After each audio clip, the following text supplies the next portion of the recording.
Hello everyone, welcome to my new blog. সেদিন চলে গেছিলাম একটা ইম্পর্টেন্ট কাজ করতে।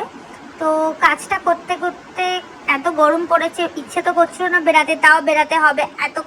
কাজটা ভীষণ ইম্পর্টেন্ট ছিল। কাজটা করার পর এত গরম লাগছিল, মনটাকে খুশি করার জন্য চলে গেছিলাম স্ট্রেট আইসক্রিমের দোকানে।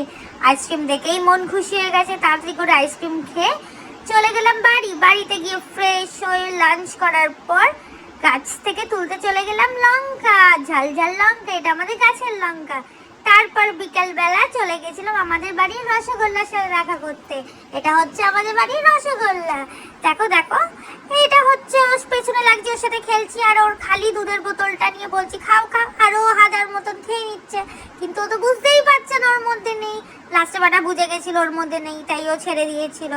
তারপর কি খাচ্ছি বলো তো? মায়ের ভোগ। আর কোন মা?